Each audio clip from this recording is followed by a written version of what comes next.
ਮੇਰੀ ਭੈਣ ਵਿਆਹ ਵਾਲੀ ਰਾਤ ਘਰੋਂ ਭੱਜ ਗਈ ਸੀ।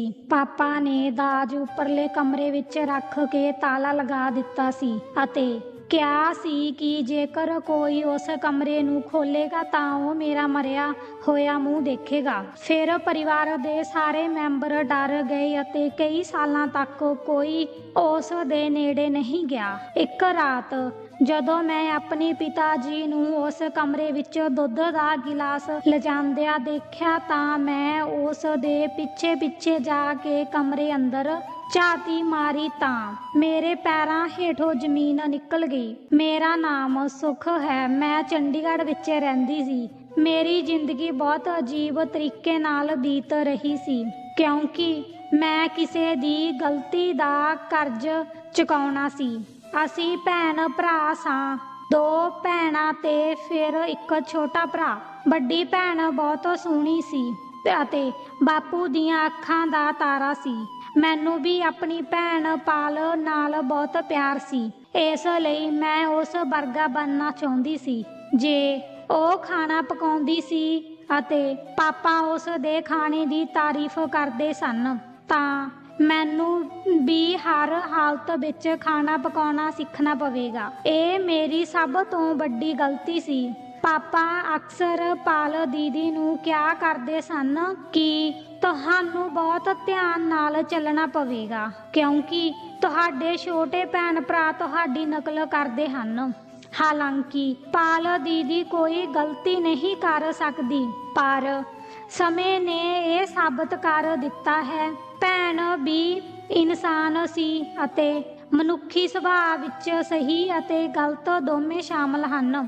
ਜਿਵੇਂ ਮੈਂ ਪਹਿਲਾਂ ਦੱਸਿਆ ਸੀ ਕਿ ਮੇਰੀ ਭੈਣ ਬਹੁਤ ਸੋਹਣੀ ਸੀ। ਜਿਵੇਂ ਹੀ ਉਸਨੇ ਆਪਣੀ ਗ੍ਰੈਜੂਏਸ਼ਨ ਪੂਰੀ ਕੀਤੀ, ਹਰ ਪਾਸਿਓਂ ਉਸ ਨੂੰ ਰਿਸ਼ਤੇ ਆਉਣੇ ਸ਼ੁਰੂ ਹੋ ਗਏ। ਇੰਜ ਜਾਪਦਾ ਸੀ ਜਿਵੇਂ ਰਿਸ਼ਤੇਦਾਰਾਂ ਵਿੱਚ ਮੁਕਾਬਲਾ ਸੀ ਕਿ ਅਸੀਂ ਉਸ ਨੂੰ ਆਪਣੇ ਘਰ ਦੀ ਨੂੰਹ ਬਣਾਵਾਂਗੇ ਅਤੇ ਸਾਡੇ ਘਰ ਆਉਣ ਜਾਣ ਲੱਗਾ ਰਹਿੰਦਾ ਸੀ। ਪਾਪਾ ਨੇ ਸੋਚਿਆ ਕਿ ਜੇ ਮੈਂ ਆਪਣੀ ਧੀ ਨੂੰ ਇੱਕ ਘਰ ਵਿੱਚ ਦੇ ਦਿੱਤਾ ਤਾਂ ਘਰ ਦੇ ਬਾਕੀ ਮੈਂਬਰ ਬਿਨਾਂ ਕਾਰਨ ਮੇਰੇ ਨਾਲ ਨਾਰਾਜ਼ ਹੋ ਜਾਣਗੇ। ਇਸ ਲਈ ਪਿਤਾ ਨੇ ਮੇਰੀ ਭੈਣ ਦਾ ਵਿਆਹ ਕਿਸੇ ਦੂਰ ਦਰਾਡੇ ਜਗ੍ਹਾ ਤੇ ਕਰਨ ਦਾ ਫੈਸਲਾ ਕੀਤਾ ਜਿੱਥੇ ਕੋਈ ਰਿਸ਼ਤੇਦਾਰ ਨਹੀਂ ਸੀ। ਸ਼ਾਇਦ ਮੇਰੇ ਪਿਤਾ ਜੀ ਨੂੰ ਪਤਾ ਨਹੀਂ ਸੀ ਕਿ ਉਹ ਕਿੰਨੀ ਵੱਡੀ ਗਲਤੀ ਕਰਨ ਜਾ ਰਹੇ ਹਨ।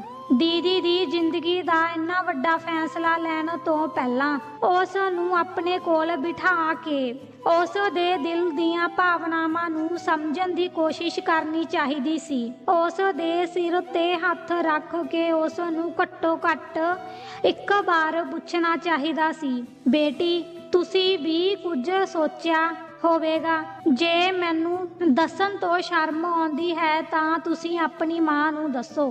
ਪਿਤਾ ਨੇ ਇਸ ਮਾਮਲੇ ਵਿੱਚ ਪਰਿਵਾਰ ਦੇ ਕਿਸੇ ਵੀ ਮੈਂਬਰ ਨੂੰ ਨਹੀਂ ਦੱਸਿਆ। ਉਹਨਾਂ ਨੇ ਬਾਹਰ ਕਿਸੇ ਨਾਲ ਗੱਲ ਕਰਕੇ ਦੀਦੀ ਦਾ ਰਿਸ਼ਤਾ ਫਾਈਨਲ ਕਰ ਦਿੱਤਾ ਸੀ ਅਤੇ ਮਰਦਾਂ ਵਿਚਕਾਰ ਵਿਆਹ ਦੇ ਰਿਸ਼ਤੇ ਦੀ ਪੁਸ਼ਟੀ ਕੀਤੀ ਗਈ ਸੀ। ਇੱਕ ਦਿਨ ਪਿਤਾ ਮਾਂ ਕੋਲ ਆਏ ਅਤੇ ਕਿਹਾ ਕਿ ਮੈਂ ਆਪਣੀ ਪਾਲ ਦਾ ਰਿਸ਼ਤਾ ਫਾਈਨਲ ਕਰ ਦਿੱਤਾ ਹੈ। ਉਹ ਬਹੁਤ ਚੰਗੇ ਲੋਕ ਹਨ, ਖਾਂਦੇ ਪੀਂਦੇ ਹਨ, ਅਮੀਰ ਘਰੋਂ ਹੈ, ਸਾਡੀ ਧੀ ਨੂੰ ਖੁਸ਼ ਰੱਖਣਗੇ। ਮੰਮੀ ਬਿਲਕੁਲ ਚੁੱਪ ਰਹੀ। ਨਾ ਕਿ ਸਿਰਫ ਮੰਮੀ ਅਤੇ ਸਾਡੇ ਉੱਤੇ ਵੀ ਬਿਜਲੀ ਬਹੁਤ ਤੇਜ਼ੀ ਨਾਲ ਡਿੱਗ ਪਈ। ਅਸੀਂ ਤਿੰਨੇ ਭੈਣ ਭਰਾ ਇੱਕ ਕਮਰੇ ਵਿੱਚ ਬੈਠੇ ਇੱਕ ਦੂਜੇ ਵੱਲ ਸਵਾਲੀਆ ਨਜ਼ਰਾਂ ਨਾਲ ਦੇਖ ਰਹੇ ਸੀ ਕਿ ਇਹ ਕੀ ਹੋਇਆ ਅਤੇ ਕਿਵੇਂ ਹੋਇਆ। ਪਰ ਮਾਂ ਕਹਿਣ ਲੱਗੀ, ਦੇਵ ਇਹ ਕਿਵੇਂ ਹੋ ਸਕਦਾ ਹੈ। ਭੈਣ ਪੂਰੀ ਤਰ੍ਹਾਂ ਸੋਚਾਂ ਵਿੱਚ ਪੈ ਗਈ ਸੀ। ਅਗਲੇ ਦਿਨ ਮਾਂ ਸਾਡੇ ਕਮਰੇ ਵਿੱਚ ਆਈ। ਮੰਮੀ ਨੇ ਕਿਹਾ, ਪਾਲ ਚੰਗੀ ਤਰ੍ਹਾਂ ਤਿਆਰ ਹੋ, ਅੱਜ ਮੁੰਡੇ ਵਾਲੇ ਤੈਨੂੰ ਮਿਲਣ ਆਉਣਗੇ। ਆਪਣੇ ਆਪ ਨੂੰ ਸ਼ਿਕਾਇਤ ਕਰਨ ਤੋਂ ਰੋਕ ਨਹੀਂ ਸਕੀ। ਉਸ ਨੇ ਕਿਹਾ, ਮੰਮੀ ਮੈਂ ਪਾਪਾ ਤੋਂ ਅਜਿਹੇ ਫੈਸਲੇ ਦੀ ਕਦੇ ਉਮੀਦ ਨਹੀਂ ਕੀਤੀ ਸੀ।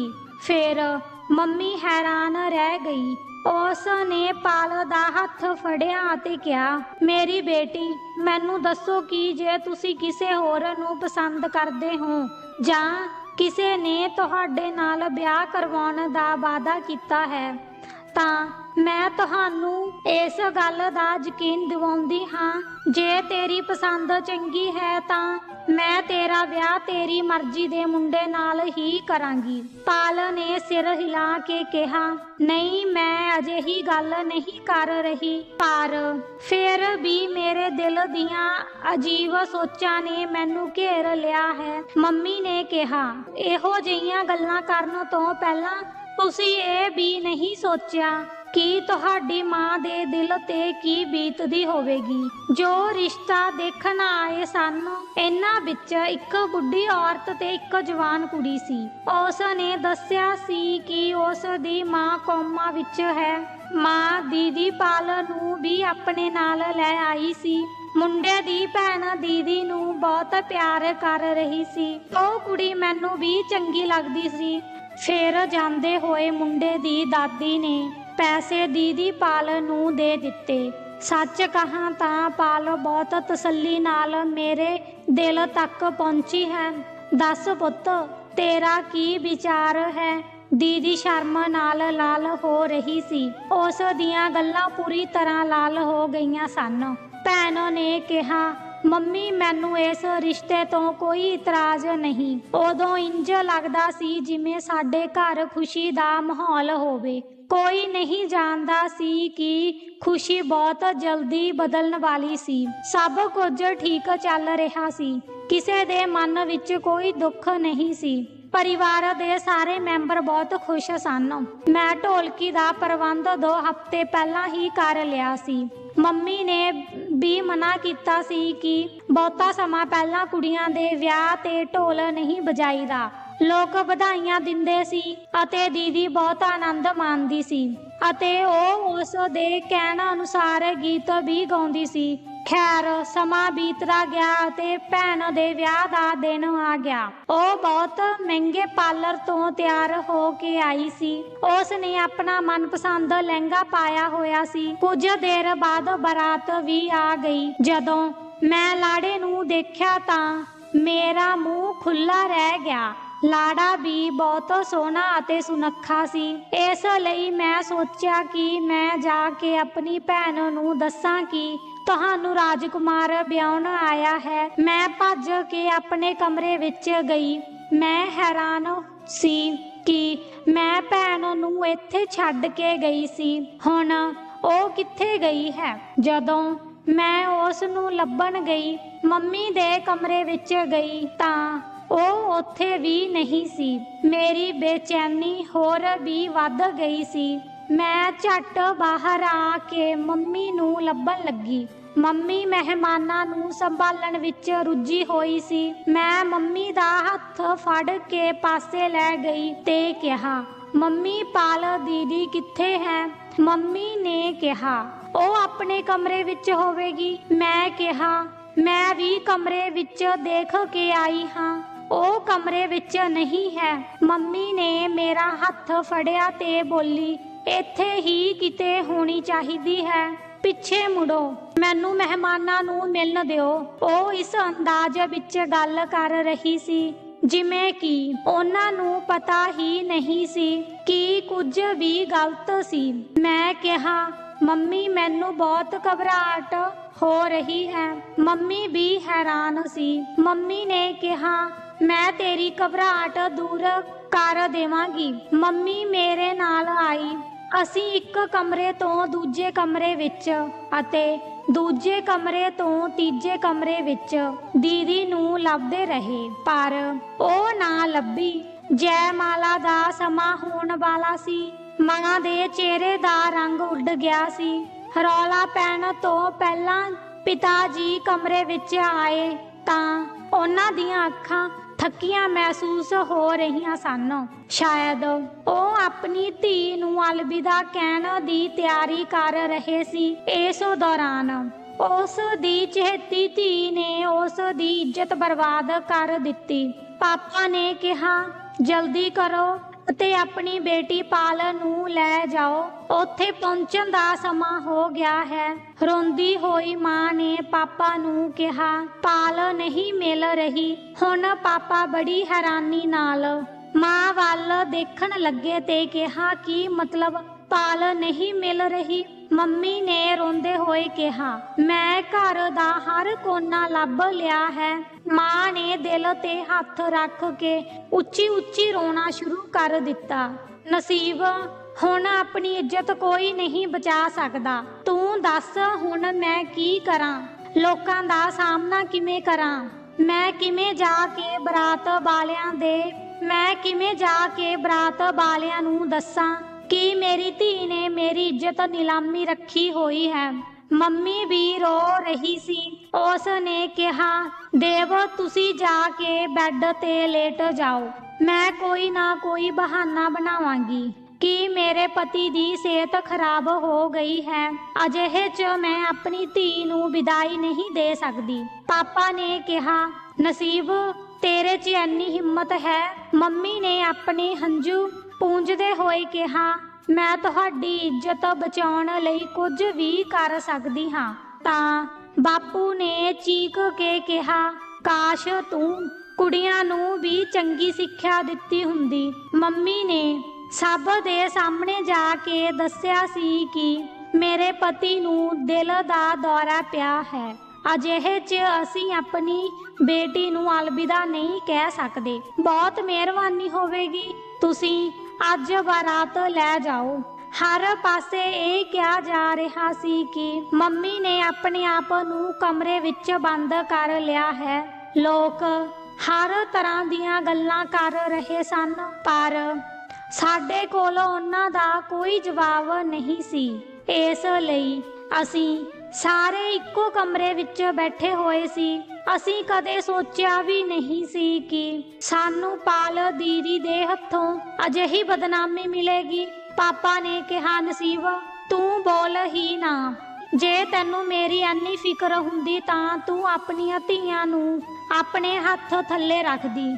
ਬੇਚਾਰੀ ਮਾਂ ਬਹੁਤ ਸ਼ਰਮਿੰਦਾ ਹੋਈ। ਪਾਪਾ ਨੇ ਕਮਰੇ ਦਾ ਸਾਰਾ ਸਮਾਨ ਛੱਤ ਤੇ ਸੁੱਟ ਦਿੱਤਾ ਅਤੇ ਤਾਲਾ ਲਗਾ ਦਿੱਤਾ ਅਤੇ ਕਿਹਾ ਕਿ ਅੱਜ ਤੋਂ ਬਾਅਦ ਜੇਕਰ ਕੋਈ ਉੱਥੇ ਜਾਵੇਗਾ ਤਾਂ ਉਹ ਮੇਰਾ ਮਰਿਆ ਹੋਇਆ ਮੂੰਹ ਦੇਖੇਗਾ। ਉਸ ਤੋਂ ਬਾਅਦ ਸਾਡੇ ਘਰ ਇੱਕ ਅਜੀਬ ਘਟਨਾ ਵਾਪਰੀ। ਪਾਪਾ ਵੀ ਸਾਡੇ ਸਾਰਿਆਂ ਤੋਂ ਲੁਕ ਛਿਪ ਕੇ ਰੋਂਦੇ ਸਨ। ਜਦੋਂ ਉਹ ਹੇਠਾਂ ਆਏ ਤਾਂ ਉਹ ਬਹੁਤ ਥੱਕੇ ਹੋਏ ਨਜ਼ਰ ਆ ਰਹੇ ਸੀ ਤੇ ਅੱਖਾਂ ਸੁੱਜੀਆਂ ਹੋਈਆਂ ਸਨ। ਮੰਮੀ ਕਹਿੰਦੀ ਸੀ ਕਿ ਤੇਰਾ ਬਾਪੂ ਸਾਡੇ ਸਾਰਿਆਂ ਤੋਂ ਛੁਪਾ ਕੇ ਛੱਤ ਤੇ ਜਾ ਕੇ ਰੋਂਦਾ ਹੈ। ਅਸੀਂ ਸੋਚਿਆ ਕਿ ਭੈਣ ਦੇ ਵਿਆਹ ਦੀ ਕਹਾਣੀ ਖਤਮ ਹੋ ਗਈ ਹੈ, ਪਰ ਮਹੀਨੇ ਬਾਅਦ ਸਾਨੂੰ ਲੜਕੇ ਵਾਲਿਆਂ ਦਾ ਫੋਨ ਆਇਆ। ਸੁਭਾਸ਼ ਦੀ ਦਾਦੀ ਕਹਿਣ ਲੱਗੀ ਕਿ ਅਸੀਂ ਇੰਨੇ ਮਹੀਨਿਆਂ ਤੋਂ ਤੁਹਾਡੇ ਨਾਲ ਗੱਲ ਨਹੀਂ ਕੀਤੀ ਕਿਉਂਕਿ ਅਸੀਂ ਤੁਹਾਡੇ ਨਾਲ ਨਾਰਾਜ਼ ਸੀ।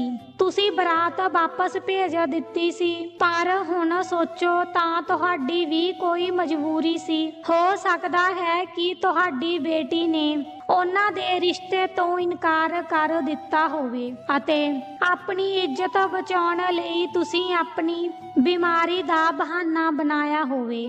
ਜੇਕਰ ਅਜਿਹੀ ਕੋਈ ਗੱਲ ਹੈ ਤਾਂ ਸਾਨੂੰ ਦੱਸੋ। ਉਸ ਤੇ ਵੀ ਕੋਈ ਇਤਰਾਜ਼ ਨਹੀਂ ਹੈ। ਜੇਕਰ ਤੁਸੀਂ ਅਜਿਹਾ ਸੋਚਦੇ ਹੋ, ਤੁਸੀਂ ਦੇਵ ਨਾਲ ਸਲਾਹ ਕਰਕੇ ਆਪਣੀ ਛੋਟੀ ਧੀ ਦਾ ਰਿਸ਼ਤਾ ਸਾਨੂੰ ਦੇ ਦਿਓ, ਕਿਉਂਕਿ ਅਸੀਂ ਕਈ ਰਿਸ਼ਤੇ ਲੱਭੇ ਪਰ ਤੁਹਾਡੇ ਬੱਚਿਆਂ ਵਰਗੇ ਨਹੀਂ ਸਨ ਅਤੇ ਸਾਨੂੰ ਹਰ ਪਾਸੇ ਮਿਲਾਵਟਖੋਰੀ ਮਿਲੇ। ਇਸ ਲਈ ਅਸੀਂ ਚਾਹੁੰਦੇ ਹਾਂ ਕਿ ਕਿਸੇ ਨਾ ਕਿਸੇ ਤਰ੍ਹਾਂ ਤੁਹਾਡੇ ਨਾਲ ਸਾਡੀ ਰਿਸ਼ਤੇਦਾਰੀ ਬਣੇ। ਮੰਮੀ ਨੇ ਕਿਹਾ, ਠੀਕ ਹੈ, ਮੈਂ ਦੇਵ ਨਾਲ ਸਲਾਹ ਕਰਕੇ ਦੱਸਾਂਗੀ। ਮੰਮੀ ਨੇ ਆਪਣਾ ਫੋਨ ਬੰਦ ਕਰ ਦਿੱਤਾ ਅਤੇ ਉਹ ਮੈਨੂੰ ਬੋਲਣ ਲੱਗੀ, ਸੁਖ ਤੈਨੂੰ ਇਹ ਰਿਸ਼ਤਾ ਮਨਜ਼ੂਰ ਹੈ? ਮੈਂ ਆਪਣਾ ਸਿਰ ਹਿਲਾ ਕੇ ਕਿਹਾ ਕਿ ਮੇਰੀ ਭੈਣ ਦੇ ਜਾਣ ਤੋਂ ਬਾਅਦ ਪਿਤਾ ਜੀ ਨੇ ਮੇਰਾ ਜੀਵਨ ਦੁਖੀ ਕਰ ਦਿੱਤਾ ਹੈ। ਉਹ ਮੇਰੇ ਵੱਲ ਨਫ਼ਰਤ ਨਾਲ ਦੇਖਦੇ ਹਨ। ਮੰਮੀ ਨੇ ਮੇਰੇ ਗਲ ਲੱਗ ਕੇ ਰੋਣਾ ਸ਼ੁਰੂ ਕਰ ਦਿੱਤਾ। ਬੋਲੀ, ਧੀ ਸਾਡੀ ਮਾੜੀ ਕਿਸਮਤ ਹੈ, ਇਸ ਤਰ੍ਹਾਂ ਸਾਨੂੰ ਸਜ਼ਾ ਮਿਲ ਰਹੀ ਆ। ਤੇਰੀ ਮਾਂ ਨਾਲ ਵੀ ਇਹੀ ਹੋਇਆ। ਤੇ ਤੇਰੇ ਨਾਲ ਵੀ ਇਹੀ ਹੋ ਰਿਹਾ ਹੈ। ਮੈਂ ਚਾਹੁੰਦੀ ਹਾਂ ਕਿ ਤੇਰੀ ਕਿਸਮਤ ਬਦਲੇ, ਪਰ ਮੈਂ ਕੀ ਕਰਾਂ, ਮੇਰੇ ਹੱਥ ਬੰਨੇ ਹੋਏ ਹਨ। ਮੰਮੀ ਇੰਨੀ ਟੁੱਟੀ ਹੋਈ ਸੀ। ਮੈਂ ਆਪਣੀ ਮਾਂ ਨੂੰ ਕਿਹਾ, ਗੁੱਸਾ ਨਾ ਕਰੋ, ਸਭ ਕੁਝ ਰੱਬ ਤੇ ਛੱਡ ਦਿਓ। ਮੈਂ ਉੱਠ ਕੇ ਆਪਣੇ ਕਮਰੇ ਵਿੱਚ ਚਲੀ ਗਈ, ਕਿਉਂਕਿ ਪਾਪਾ ਦੇ ਘਰ ਵਾਪਸ ਆਉਣ ਦਾ ਸਮਾਂ ਸੀ। ਅੱਜ ਮੇਰਾ ਦਿਲ ਅਜੀਬ ਤਰ੍ਹਾਂ ਨਾਲ ਧੜਕ ਰਿਹਾ ਸੀ, ਕਿਉਂਕਿ ਅੱਜ ਮੇਰੀ ਕਿਸਮਤ ਦਾ ਫੈਸਲਾ ਹੋ ਗਿਆ ਸੀ। ਘਰ ਦਾ ਦਰਵਾਜ਼ਾ ਖੁੱਲਦਿਆਂ ਹੀ ਮੈਂ ਆਪਣੇ ਕਮਰੇ ਦਾ ਦਰਵਾਜ਼ਾ ਖੋਲ੍ਹ ਕੇ ਬਾਹਰ ਗਈ। ਪਾਪਾ ਘਰ ਆਏ। ਪਾਪਾ ਨੇ ਪਹਿਲਾਂ ਇੱਧਰ ਉੱਧਰ ਦੇਖਿਆ ਅਤੇ ਵਿਹੜਾ ਖਾਲੀ ਦੇਖ ਕੇ ਉਹ ਚੁੱਪਚਾਪ ਰਸੋਈ ਵਿੱਚ ਚਲੇ ਗਏ। ਕੁਝ ਦੇਰ ਬਾਅਦ ਜਦੋਂ ਉਹ ਰਸੋਈ ਤੋਂ ਵਾਪਸ ਆਏ ਤਾਂ ਮੈਂ ਉਹਨਾਂ ਦੇ ਹੱਥ ਵਿੱਚ ਦੁੱਧ ਦਾ ਗਿਲਾਸ ਦੇਖਿਆ। ਪਾਪਾ ਪਹਿਲਾਂ ਇੱਧਰ ਉੱਧਰ ਦੇਖਦੇ ਰਹੇ, ਜਿਵੇਂ ਉਹ ਇਹ ਕੰਮ ਬੜੀ ਸੂਝ-ਬੂਝ ਨਾਲ ਕੀਤਾ ਜਾ ਰਿਹਾ ਸੀ। ਉਸ ਨੇ ਰਸੋਈ ਵਿੱਚ ਆ ਕੇ ਦੁੱਧ ਦਾ ਗਿਲਾਸ ਪੀਤਾ ਤੇ ਫਿਰ ਹੌਲੀ-ਹੌਲੀ ਪੌੜੀਆਂ ਚੜ੍ਹ ਕੇ ਛੱਤ ਤੇ ਚਲੇ ਗਏ। ਮੈਂ ਬਿਲਕੁਲ ਬੇਚੈਨ ਬੈਠੀ ਸੀ। ਮੈਂ ਆਪਣੀਆਂ ਅੱਖਾਂ ਨਾਲ ਇਹ ਸਭ ਦੇਖ ਰਹੀ ਸੀ। ਇਹ ਸਭ ਕੀ ਸੀ? ਇਹ ਬਿਲਕੁਲ ਆਮ ਗੱਲ ਸੀ, ਪਰ ਪਾਪਾ ਦੇ ਗੁਪਤ ਅੰਦਾਜ਼ ਨੇ ਇਸ ਨੂੰ ਖਾਸ ਬਣਾ ਦਿੱਤਾ ਸੀ। ਫਿਰ ਮੈਨੂੰ ਵੀ ਚਿੰਤਾ ਸੀ ਕਿ ਪਾਪਾ ਦੇ ਆਉਣ ਤੋਂ ਬਾਅਦ ਮੰਮੀ ਕਮਰੇ ਤੋਂ ਬਾਹਰ ਕਿਉਂ ਨਹੀਂ ਆਏ, ਕਿਉਂਕਿ ਹੁਣ ਜਦੋਂ ਵੀ ਉਹ ਕੰਮ ਤੋਂ ਵਾਪਸ ਆਉਂਦੇ ਸੀ ਤਾਂ ਮਾਂ ਸਭ ਕੁਝ ਛੱਡ ਕੇ ਪਿਤਾ ਕੋਲ ਆ ਜਾਂਦੀ ਸੀ। ਉਹ ਖਾਣਾ ਤਿਆਰ ਕਰਦੀ ਅਤੇ ਫਿਰ ਤਾਜ਼ੀਆਂ ਰੋਟੀਆਂ ਪਰੋਸਦੀ। ਮੈਂ ਸ਼ਾਂਤ ਕਦਮਾਂ ਨਾਲ ਮਾਂ ਦੇ ਕਮਰੇ ਵਿੱਚ ਗਈ ਤਾਂ ਦੇਖਿਆ ਕਿ ਉਹ ਸੋ ਰਹੀ ਸੀ। ਖੈਰ, ਪਿਤਾ ਜੀ ਅੱਧੇ ਘੰਟੇ ਬਾਅਦ ਛੱਤ ਤੋਂ ਹੇਠਾਂ ਆਏ। ਉਹਨਾਂ ਦੇ ਹਾਲਾਤ ਅਜੀਬ ਜਿਹੇ ਸਨ। ਮੈਂ ਆਪਣੇ ਕਮਰੇ ਦੀ ਖਿੜਕੀ ਵਿੱਚੋਂ ਇਹ ਸਭ ਦੇਖ ਰਹੀ ਸੀ। ਮੰਮੀ ਨੇ ਪਾਪਾ ਨੂੰ ਦੱਸਿਆ ਕਿ ਅੱਜ ਕੱਲ੍ਹ ਉਸ ਨੂੰ ਮੁੰਡੇ ਵਾਲਿਆਂ ਦਾ ਫੋਨ ਆਇਆ ਅਤੇ ਹੁਣ ਉਹ ਸਾਡੀ ਛੋਟੀ ਧੀ ਦਾ ਹੱਥ ਮੰਗ ਰਹੇ ਹਨ। ਉਸੇ ਪਲ ਪਿਤਾ ਜੀ ਨੇ ਰੋਟੀ ਛੱਡ ਦਿੱਤੀ ਅਤੇ ਗੁੱਸੇ ਨਾਲ ਕਿਹਾ, ਮੈਂ ਉਹਨਾਂ ਨੂੰ ਦੱਸ ਦਿੰਦਾ ਹਾਂ ਕਿ ਸਾਡੀ ਧੀ ਨੇ ਸਾਨੂੰ ਕਿਸੇ ਜੋਗਾ ਨਹੀਂ ਛੱਡਿਆ। ਅੱਜ ਤੋਂ ਬਾਅਦ ਉਹਨਾਂ ਦਾ ਫੋਨ ਆਵੇ ਤਾਂ ਜਵਾਬ ਦੇ ਦੇਣਾ। ਫਿਰ ਮਾਂ ਨੇ ਬੜੇ ਗੁੱਸੇ ਨਾਲ ਕਿਹਾ, ਤੁਹਾਨੂੰ ਆਪਣੇ ਭਵਿੱਖ ਤੇ ਬਹੁਤ ਭਰੋਸਾ ਸੀ। ਮੈਂ ਬਹੁਤ ਪਰੇਸ਼ਾਨ ਸੀ। ਪਿਤਾ ਜੀ ਬਾਹਰ ਚਲੇ ਗਏ ਸਨ। ਇੱਧਰ ਉੱਧਰ ਦਰਵਾਜ਼ਾ ਖੜਕਾਉਂਦੇ ਹੋਏ ਮੰਮੀ ਫੁੱਟ-ਫੁੱਟ ਕੇ ਰੋਣ ਲੱਗ ਪਈ। ਪਾਲ, ਤੂੰ ਮੇਰੀ ਜ਼ਿੰਦਗੀ ਬਰਬਾਦ ਕਰ ਦਿੱਤੀ। ਮੈਂ ਤੇਰਾ ਕੀ ਕਰਾਂ? ਜਿੰਨਾ ਚਿਰ ਪਾਪਾ ਘਰ ਵਿੱਚ ਹੁੰਦੇ ਮੈਂ ਆਪਣੇ ਕਮਰੇ ਵਿੱਚੋਂ ਬਾਹਰ ਨਹੀਂ ਆਉਂਦੀ। ਜਦੋਂ ਮਾਂ ਹਮੇਸ਼ਾ ਪਾਲ ਦੇ ਦੁੱਖ ਵਿੱਚ ਡੁੱਬੀ ਰਹਿੰਦੀ ਸੀ ਤਾਂ ਭਰਾ ਸਕੂਲ ਤੋਂ ਟਿਊਸ਼ਨ ਲਈ ਜਾਂਦਾ ਅਤੇ ਫਿਰ ਕ੍ਰਿਕਟ ਖੇਡਣ ਲਈ ਰਾਹਤ ਮਹਿਸੂਸ ਕਰਕੇ ਘਰ ਵਾਪਸ ਆ ਜਾਂਦਾ ਸੀ। ਇੰਜ ਲੱਗਦਾ ਸੀ ਜਿਵੇਂ ਉਹ ਵੀ ਘਰ ਤੋਂ ਦੂਰ ਭੱਜਦਾ ਹੋਵੇ। ਹੁਣ ਮੈਂ ਪਾਪਾ ਨੂੰ ਅਕਸਰ ਛੱਤ ਤੇ ਦੁੱਧ ਲੈ ਕੇ ਜਾਂਦੇ ਦੇਖਿਆ। ਸਮਝ ਨਹੀਂ ਆ ਰਹੀ ਸੀ ਕਿ ਉਹ ਦੁੱਧ ਦਾ ਗਿਲਾਸ ਛੱਤ ਤੇ ਕਿਉਂ ਲੈ ਜਾਂਦੇ ਸੀ। ਹੁਣ ਮੈਂ ਹਰ ਸਮੇਂ ਇਸ ਚਿੰਤਾ ਵਿੱਚ ਰਹਿੰਦੀ। ਇਸ ਕਾਰਨ ਮੈਨੂੰ ਨੀਂਦ ਵੀ ਨਹੀਂ ਆਉਂਦੀ ਸੀ। ਮੈਨੂੰ ਸਾਰਾ ਦਿਨ ਪਾਲ ਦੀਦੀ ਯਾਦ ਆਉਂਦੀ। ਪਾਲ ਦੀਦੀ ਮੇਰੀ ਬਹੁਤ ਚੰਗੀ ਦੋਸਤ ਸੀ। ਕਾਸ਼ ਉਸ ਨੇ ਅਜਿਹਾ ਗਲਤ ਕਦਮ ਨਾ ਚੁੱਕਿਆ ਹੁੰਦਾ। ਰਾਤ ਬਹੁਤ ਹੋ ਚੁੱਕੀ ਸੀ। ਨੇੜੇ ਤੇੜੇ ਕੁੱਤਿਆਂ ਦੇ ਭੌਂਕਣ ਦੀਆਂ ਆਵਾਜ਼ਾਂ ਵੀ ਸੁਣਾਈ ਦੇ ਰਹੀਆਂ ਸਨ।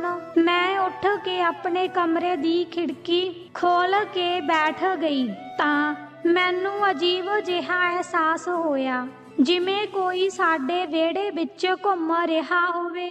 ਜਦੋਂ ਮੈਂ ਦੇਖਿਆ ਤਾਂ ਇਹ ਕੋਈ ਹੋਰ ਨਹੀਂ ਸਗੋਂ ਮੇਰੇ ਪਿਤਾ ਸਨ। ਮੈਂ ਹੈਰਾਨ ਸੀ। ਪਾਪਾ ਨੂੰ ਲੱਗਾ ਜਿਵੇਂ ਉਹ ਬਹੁਤ ਬੇਵੱਸ ਹਨ। ਅੱਜ ਮੈਨੂੰ ਉਹਨਾਂ ਤੇ ਬਹੁਤ ਤਰਸ ਆਉਣ ਲੱਗਾ ਕਿ ਜਿਸ ਕਮਰੇ 'ਚ ਪਾਪਾ ਜੀ ਨੇ ਭੈਣ ਦਾ ਦਾਜ ਰੱਖਿਆ ਸੀ ਉਹ ਕਮਰਾ ਖੁੱਲ੍ਹਾ ਸੀ ਅਤੇ ਉਸ ਤੋਂ ਰੋਸ਼ਨੀ ਵੀ ਆ ਰਹੀ ਸੀ। ਮੈਂ ਦੇਖਿਆ ਦਰਵਾਜ਼ਾ ਖੁੱਲ੍ਹਾ ਸੀ ਤਾਂ ਮੈਂ ਅੰਦਰ ਦਾ ਸਾਰਾ ਨਜ਼ਾਰਾ ਲੁੱਕ ਛਿਪ ਕੇ ਦੇਖਣ ਲੱਗੀ। ਦੀਦੀ ਅੰਦਰ ਬੈਠੀ ਸੀ। ਇਹ ਦੇਖ ਕੇ ਮੈਂ ਕੰਬਣ ਲੱਗੀ। ਪਾਪਾ ਰੋਟੀ ਬਣਾ ਕੇ ਭੈਣ ਨੂੰ ਖਵਾ ਰਹੇ ਸਨ। ਦੋਵੇਂ ਚੁੱਪ ਸਨ, ਪਰ ਅੱਖਾਂ ਵਿੱਚ ਹੰਝੂ ਵਹਿ ਰਹੇ ਸਨ।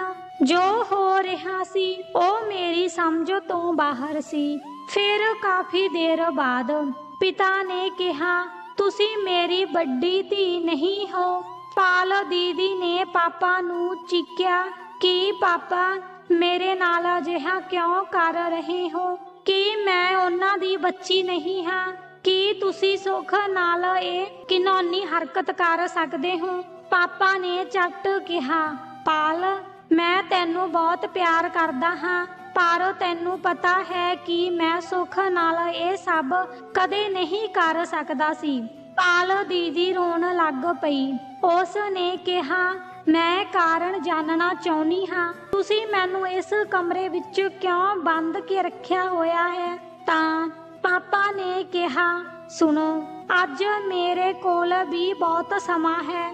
ਮੈਂ ਤੁਹਾਨੂੰ ਦੱਸਦਾ ਹਾਂ, ਵੈਸੇ ਵੀ ਤੁਸੀਂ ਸਾਰਾ ਦਿਨ ਬੇਹੋਸ਼ ਰਹਿੰਦੇ ਹੋ, ਪਰ ਇਹ ਜੋ ਹੋ ਰਿਹਾ ਹੈ ਉਸ ਦੇ ਕਾਰਨ ਮੈਂ ਕਦੇ ਵੀ ਛੱਤ ਤੇ ਜ਼ਿਆਦਾ ਦੇਰ ਨਹੀਂ ਰਹਿ ਸਕਦਾ ਸੀ, ਕਿਉਂਕਿ ਮੈਨੂੰ ਡਰ ਸੀ ਕਿ ਕੋਈ ਮੇਰੇ ਤੇ ਸ਼ੱਕ ਨਾ ਕਰੇ। ਰਾਤ ਦੇ ਉਸ ਸਮੇਂ ਹਰ ਕੋਈ ਸੋ ਰਿਹਾ ਹੈ, ਇਸ ਲਈ ਅੱਜ ਮੈਂ ਤੈਨੂੰ ਸਭ ਕੁਝ ਦੱਸਾਂਗਾ। ਪਾਲ ਅਸੀਂ ਦੋ ਭੈਣ ਭਰਾ ਸਾਂ, ਇੱਕ ਮੈਂ ਅਤੇ ਇੱਕ ਵੱਡੀ ਭੈਣ ਜੋ ਮੇਰੇ ਤੋਂ 7 ਸਾਲ ਵੱਡੀ ਸੀ। ਇਸ ਲਈ ਉਸ ਦਾ ਵਿਆਹ ਪਹਿਲਾਂ ਹੋਇਆ ਸੀ। ਭੈਣ ਦੇ ਵਿਆਹ ਤੋਂ ਬਾਅਦ ਸਾਡੇ ਘਰ ਕਾਫੀ ਸਨਾਟਾ ਛਾਇਆ ਹੋਇਆ ਸੀ। ਇਸ ਲਈ ਫੈਸਲਾ ਕੀਤਾ ਗਿਆ ਸੀ ਕਿ ਮੈਂ ਜਲਦੀ ਹੀ ਵਿਆਹ ਕਰਵਾ ਲਵਾਂਗਾ। ਮੈਂ ਨਸੀਬ ਨੂੰ ਪਸੰਦ ਕਰਦਾ ਸੀ ਅਤੇ ਸਾਡਾ ਰਿਸ਼ਤਾ ਤੈਅ ਹੋ ਗਿਆ। ਉਹਨਾਂ ਦਿਨਾਂ ਤੋਂ ਮੈਂ ਬਹੁਤ ਦੁਖੀ ਸੀ, ਕਿਉਂਕਿ ਮੇਰੀ ਭੈਣ ਵਿਧਵਾ ਹੋ ਕੇ ਘਰ ਆਈ, ਭੈਣ ਵਰਗੀ ਹੀ, ਪਰ ਉਸ ਦੀ ਗੋਦ ਵਿੱਚ 4-5 ਮਹੀਨਿਆਂ ਦਾ ਬੱਚਾ ਸੀ। ਉਸ ਨੂੰ ਨਾ ਤਾਂ ਆਪਣੇ ਬਾਰੇ ਪਤਾ ਸੀ ਅਤੇ ਨਾ ਹੀ ਬੱਚੇ ਦਾ। ਮੇਰੀ ਮਾਂ ਵੀ ਪਾਗਲ ਹੋ ਗਈ ਸੀ, ਇਸ ਲਈ ਉਹ ਵੀ ਉਸ ਕੁੜੀ ਨੂੰ ਸੰਭਾਲ ਨਹੀਂ ਸਕਦੀ ਸੀ। ਨਸੀਬ ਨੇ ਤੁਹਾਨੂੰ ਆਪਣੇ ਹੱਥਾਂ ਵਿੱਚ ਫੜ ਲਿਆ ਅਤੇ ਤੁਹਾਡੇ ਉੱਤੇ ਬਹੁਤ ਪਿਆਰ ਦੀ ਵਰਖਾ ਕੀਤੀ। ਮੈਂ ਭੁੱਲ ਗਿਆ ਸੀ ਕਿ ਤੂੰ ਮੇਰੀ ਧੀ ਹੈ ਜਾਂ ਮੇਰੀ ਭਾਂਜੀ। ਜਦੋਂ ਬੋਲਣ ਲੱਗੀ ਤਾਂ ਨਸੀਬ ਨੂੰ ਮੰਮੀ ਕਹਿ ਕੇ ਬੁਲਾਉਂਦੀ ਸੀ ਤੇ ਤੂੰ ਆਪਣੀ ਅਸਲੀ ਮਾਂ ਨੂੰ ਮਾਸੀ ਕਹਿ ਕੇ ਬੁਲਾਉਂਦੀ ਸੀ। ਦੀਦੀ ਨੇ ਆਪ ਹੀ ਕਿਸੇ ਮੁੰਡੇ ਨਾਲ ਵਿਆਹ ਕਰਵਾ ਲਿਆ। ਪਿਤਾ ਜੀ ਨੇ ਮੇਰੇ ਤੇ ਡਿਊਟੀ ਲਗਾਈ ਸੀ ਕਿ ਤੁਸੀਂ ਉਸ ਮੁੰਡੇ ਦੀ ਜਾਂਚ ਕਰੋਗੇ। ਉਹ ਮੁੰਡਾ ਤਾਂ ਧੋਖੇਬਾਜ਼ ਨਿਕਲਿਆ, ਪਰ ਜਦੋਂ ਮੈਂ ਸੋਚਦਾ ਹਾਂ ਕਿ ਤੂੰ ਵੀ ਆਪਣੀ ਮਾਂ ਦੇ ਕਦਮਾਂ ਤੇ ਚੱਲੇਂਗੀ ਤਾਂ ਮੇਰੀ ਜ਼ਿੰਦਗੀ ਬਰਬਾਦ ਹੋ ਜਾਵੇਗੀ। ਇਸੇ ਲਈ ਮੈਂ ਜਲਦੀ ਤੋਂ ਜਲਦੀ ਤੁਹਾਡਾ ਰਿਸ਼ਤਾ ਲੱਭ ਲਿਆ ਅਤੇ ਮੁੰਡੇ ਦੀ ਮਾਂ ਨੇ ਤੁਹਾਡਾ ਵਿਆਹ ਤੈਅ ਕਰ ਦਿੱਤਾ। ਉਹ ਕੋਮਾ ਵਿੱਚ ਸੀ, ਪਰ ਦਾਦੀ ਅਤੇ ਭੈਣ ਮੌਜੂਦ ਸਨ। ਇਸ ਲਈ ਮੈਂ ਸੋਚਿਆ ਕੋਈ ਗੱਲ ਨਹੀਂ, ਇਹ ਵਿਆਹ ਜਲਦੀ ਹੋ ਜਾਵੇਗਾ। ਕੀ ਤੁਹਾਨੂੰ ਪਤਾ ਹੈ, ਜਿਸ ਦਿਨ ਮੁੰਡੇ ਦੀ ਮਾਂ ਠੀਕ ਹੋ ਕੇ ਬਰਾਤ ਵਿੱਚ ਆਈ ਅਤੇ ਤੁਹਾਨੂੰ ਪਤਾ ਸੀ ਉਹ ਕੌਣ ਸੀ? ਮੁੰਡੇ ਦੀ ਮਾਂ ਮੇਰੀ ਭੈਣ ਸੀ ਤੇ ਤੇਰੀ ਅਸਲੀ ਮਾਂ, ਜਾਣੀ ਮੁੰਡਾ ਅਸਲ ਵਿੱਚ ਤੇਰਾ ਭਰਾ ਸੀ। ਇਹ ਸਭ ਦੇਖ ਕੇ ਮੈਂ ਬਹੁਤ ਪਰੇਸ਼ਾਨ ਹੋ ਗਿਆ, ਇਸ ਲਈ ਮੈਂ ਤੁਹਾਨੂੰ ਛੱਤ ਤੇ ਜਾਣ ਲਈ ਕਿਹਾ। ਮੇਰੀ ਗੱਲ ਸੁਣ ਅਤੇ ਫਿਰ ਮੈਂ ਤੁਹਾਨੂੰ ਛੱਤ ਤੇ ਕਮਰੇ ਵਿੱਚ ਬੰਦ ਕਰ ਦਿੱਤਾ। ਮੈਂ ਸੋਚਿਆ ਸੀ ਕਿ ਸਵੇਰੇ ਨਸੀਬ ਨੂੰ ਸਾਰੀ ਸੱਚਾਈ ਦੱਸਾਂਗਾ ਤੇ ਫਿਰ ਸੋਚਿਆ ਕਿ ਮੈਂ ਤੇਰੀ ਮਾਂ ਦਾ ਵਿਆਹ ਨਹੀਂ ਹੋਣ ਦਿੱਤਾ ਤੇ ਉਹ ਘਰੋਂ ਭੱਜ ਗਈ ਸੀ। ਹੁਣ ਤੇਰਾ ਵਿਆਹ ਨਹੀਂ ਸੀ ਹੋ ਸਕਦਾ। ਮੈਨੂੰ ਡਰ ਸੀ ਕਿ ਤੂੰ ਵੀ ਆਪਣੀ ਮਾਂ ਵਾਂਗ ਘਰੋਂ ਭੱਜ ਜਾਵੇਂਗੀ, ਇਸੇ ਲਈ ਮੈਂ ਤੈਨੂੰ ਇੱਥੇ ਬੰਦ ਰੱਖਿਆ। ਸਮਝ ਲੈ, ਮੇਰੀ ਭੈਣ ਦੀ ਧੀ ਨੂੰ ਕੈਦ ਕਰਕੇ ਮੈਂ ਆਪਣੀ ਬੱਚੀ ਨੂੰ ਬਹੁਤ ਪਿਆਰ ਕਰਦਾ ਹਾਂ। ਜਿਸ ਦਿਨ ਤੋਂ ਮੈਂ ਤੈਨੂੰ ਕੈਦ ਕੀਤਾ ਹੈ, ਮੈਂ ਸੁੱਖ ਨਾਲ ਵੀ ਗੱਲ ਕਰਨੀ ਬੰਦ ਕਰ ਦਿੱਤੀ ਹੈ। ਮੈਂ ਉਸ ਤੇ ਵੀ ਬਹੁਤ ਸਖਤੀ ਦਿਖਾਉਂਦਾ ਹਾਂ। ਇੰਜ ਲੱਗ ਰਿਹਾ ਸੀ ਜਿਵੇਂ ਪਾਲ ਦੀਦੀ ਨੂੰ ਅਚਾਨਕ ਹੋਸ਼ ਆ ਗਿਆ ਹੋਵੇ।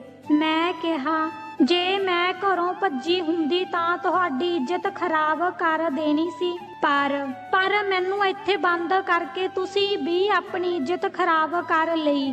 ਲੋਕ ਕਹਿਣਗੇ ਕਿ ਉਹ ਆਪਣੀ ਮਾਨਸਿਕਤਾ ਤੋਂ ਭੱਜ ਗਈ ਹੈ, ਇਸ ਕਾਰਨ ਬਰਾਤ ਮੁੜ ਗਈ ਹੈ। ਹੁਣ ਜਦੋਂ ਉਹ ਦੋਵੇਂ ਗੱਲਾਂ ਕਰ ਰਹੇ ਸਨ ਅਤੇ ਪਿਤਾ ਨੇ ਕਿਹਾ, ਪੁੱਤਰ ਕਿਰਪਾ ਕਰਕੇ ਮੈਨੂੰ ਮਾਫ ਕਰ ਦਿਓ, ਹੁਣ ਮੈਂ ਜਾ ਰਿਹਾ ਹਾਂ। ਸੰਭਵ ਹੈ ਕਿ ਕਿਸੇ ਦੀ ਅੱਖ ਖੁੱਲ ਜਾਵੇ। ਮੈਂ ਤੇਜ਼ੀ ਨਾਲ ਅੱਗੇ ਵਧਿਆ ਤੇ ਕਿਹਾ ਕਿ ਹੁਣ ਮੈਂ ਆਪਣੀ ਧੀ ਨਾਲ ਕੋਈ ਹੋਰ ਅਪਰਾਧ ਨਹੀਂ ਹੋਣ ਦੇਵਾਂਗਾ। ਮੈਂ ਆਪਣੀ ਧੀ ਨੂੰ ਉਸ ਦੀ ਮਾਂ ਦੀ ਗਲਤੀ ਦੀ ਸਜ਼ਾ ਨਹੀਂ ਮਿਲਣ ਦੇਵਾਂਗਾ। ਰੱਬ ਤਾਂ ਹਰ ਕਿਸੇ ਨੂੰ ਉਸ ਦੀਆਂ ਗਲਤੀਆਂ ਦੀ ਸਜ਼ਾ ਦਿੰਦਾ ਹੈ, ਫਿਰ ਤੁਸੀਂ ਉਸ ਨੂੰ ਸਜ਼ਾ ਕਿਉਂ ਦੇ ਰਹੇ ਹੋ? ਤੁਸੀਂ ਇਹ ਸਭ ਕਿਉਂ ਕੀਤਾ? ਮੇਰੀਆਂ ਗੱਲਾਂ ਸੁਣ ਕੇ ਪਾਪਾ ਅਤੇ ਦੀਦੀ ਪੂਰੀ ਤਰ੍ਹਾਂ ਹੈਰਾਨ ਰਹਿ ਗਏ। ਇਸ ਲਈ ਉਹ ਜਲਦੀ ਹੇਠਾਂ ਚਲੇ ਗਏ। ਮੈਂ ਭੈਣ ਦਾ ਹੱਥ ਫੜ ਕੇ ਉਸ ਨੂੰ ਹੇਠਾਂ ਲੈ ਗਈ। ਉਸ ਸਮੇਂ ਪਾਪਾ ਬਹੁਤ ਸ਼ਰਮਿੰਦਾ ਸਨ।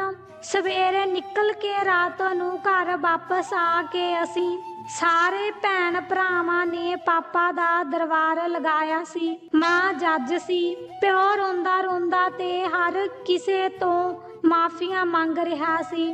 ਭੈਣ ਨੇ ਸਭ ਤੋਂ ਪਹਿਲਾਂ ਪਿਤਾ ਨੂੰ ਮਾਫ ਕੀਤਾ ਸੀ, ਫਿਰ ਅਸੀਂ ਸਾਰਿਆਂ ਨੇ ਪਾਪਾ ਨੂੰ ਮਾਫ ਕਰ ਦਿੱਤਾ। ਸਭ ਕੁਝ ਠੀਕ ਚੱਲ ਰਿਹਾ ਸੀ। ਪਾਪਾ ਨੇ ਭੈਣ ਨੂੰ ਇਜਾਜ਼ਤ ਦੇ ਦਿੱਤੀ। ਉਹ ਬਹੁਤ ਜਲਦੀ ਇੱਕ ਬਹੁਤ ਹੀ ਵਧੀਆ ਚੰਗਾ ਵਿਆਹ ਕਰਨ ਜਾ ਰਹੇ ਹਨ। ਅਸੀਂ ਉਮੀਦ ਕਰਦੇ ਹਾਂ ਕਿ ਮੁਸ਼ਕਿਲ ਸਮਾਂ ਖਤਮ ਹੋ ਗਿਆ ਹੈ, ਅੱਗੇ ਸਿਰਫ ਖੁਸ਼ੀ ਹੈ। ਇਹ ਇੱਕ ਪ੍ਰੇਰਨਾਦਾਇਕ ਕਹਾਣੀ ਹੈ, ਪਰ ਤੁਹਾਨੂੰ ਅਜਿਹਾ ਬਿਲਕੁਲ ਨਹੀਂ ਕਰਨਾ ਚਾਹੀਦਾ। ਘਰੋਂ ਭੱਜੋ ਨਾ।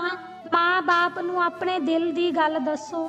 ਹੋ ਸਕਦਾ ਹੈ ਕਿ ਤੁਹਾਡੇ ਮਾਪੇ ਵੀ ਤੁਹਾਡੇ ਨਾਲ ਸਹਿਮਤ ਹੋਣ। ਮਾਪੇ ਹਮੇਸ਼ਾ ਆਪਣੇ ਬੱਚਿਆਂ ਲਈ ਸਭ ਤੋਂ ਵਧੀਆ ਚਾਹੁੰਦੇ ਹਨ। ਧੰਨਵਾਦ ਦੋਸਤੋ। ਤੁਹਾਨੂੰ ਮੇਰੀ ਇਹ ਕਹਾਣੀ ਕਿਵੇਂ ਲੱਗੀ? ਕਮੈਂਟ ਬਾਕਸ ਵਿੱਚ ਜ਼ਰੂਰ ਦੱਸਿਓ।